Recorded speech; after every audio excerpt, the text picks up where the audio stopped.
pessoal, vamos lá, vou resolver com vocês esse exercício da Unici de 2014. Então ele fala assim: uma lata de aerosol nunca está vazia, pois mesmo que ao pressionar a válvula não saia nenhum spray, não significa que não exista gás no seu interior, mas sim que a pressão interna está igual à pressão externa. Considere uma lata cuja tara é de 100 gramas, ou seja, a lata vazia, aí, ou seja, sem o gás sair de lá de dentro, o gás que ele quer do aerosol, 100 gramas. Em um dia em que a temperatura ambiente está a 27 graus Celsius e a pressão 1 atm. Considere ainda o valor da constante universal dos gases igual a 8 vezes 10 a menos 2. Então, ele arredondou aqui essa constante para a gente.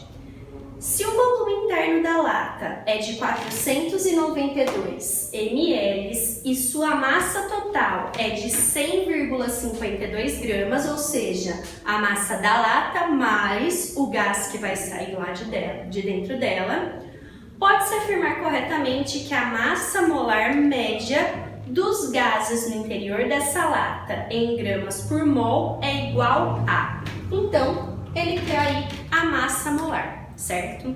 Se eu tenho um exercício que ele vai dar a constante dos gases, é porque nesse exercício a gente vai usar a equação de Clapeyron. Então, eu tenho que lembrar que a pressão vezes o volume é igual ao número de mols vezes a constante vezes a temperatura.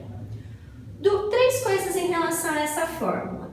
Primeiro, o exercício não forneceu para a gente número de mols, ele fornece massa e ele quer massa molar. Então, ao invés de eu escrever número de mols, eu vou escrever a relação entre massa em gramas e massa molar.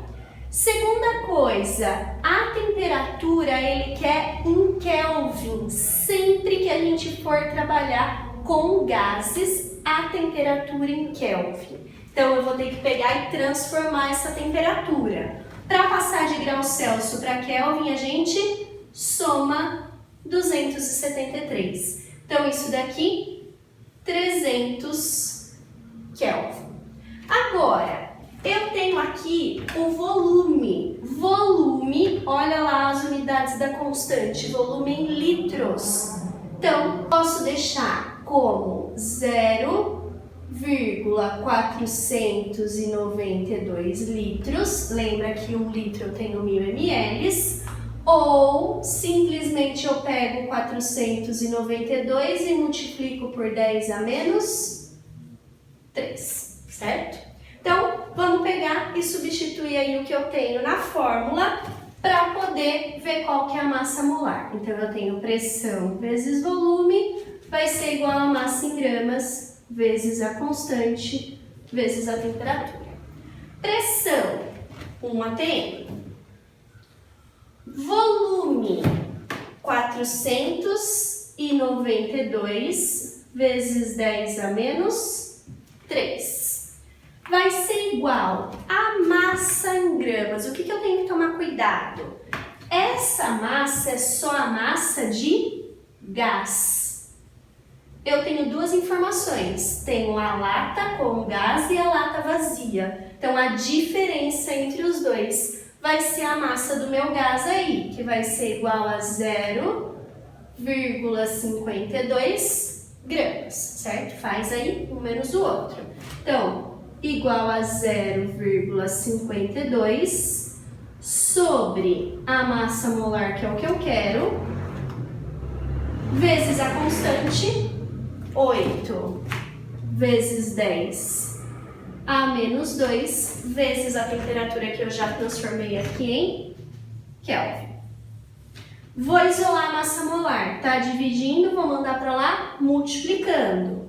E tudo isso que estava aqui multiplicando, vou mandar para o outro lado, dividindo. Então, a massa molar vai ficar 0,52 vezes 8 vezes 10 a menos 2, vezes, ao invés de eu escrever 300, vou colocar 3 vezes 10 ao quadrado, sobre 492 vezes 10 a menos 3. Aqui, 10 a menos 2 com 10 ao quadrado, eu posso simplificar.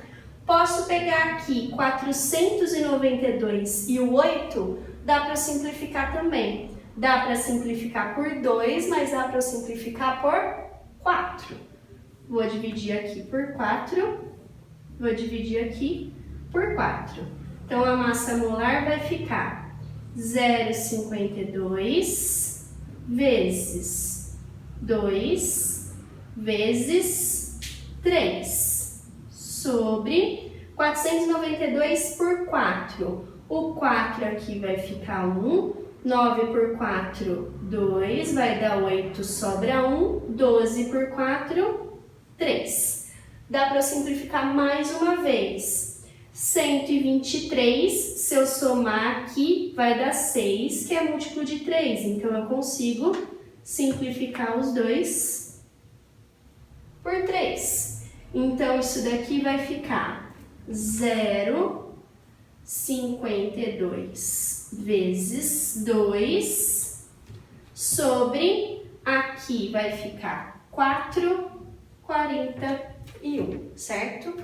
2 vezes 0,52 vai ficar 1,04 dividido aí, opa, esqueci alguma coisa. Esqueci aqui o vezes 10 a menos 3, dividido por 41. Esse 10 a menos 3, ele vai para cima como 10 a terceira. Então, para melhorar aí a nossa conta, eu vou pegar esse número aqui, ó. Vou continuar aqui nesse espacinho. Vai ficar a massa molar igual a 1040 dividido por 41. Isso dá aproximadamente 26 gramas por mol, que fica aí a alternativa E, certo?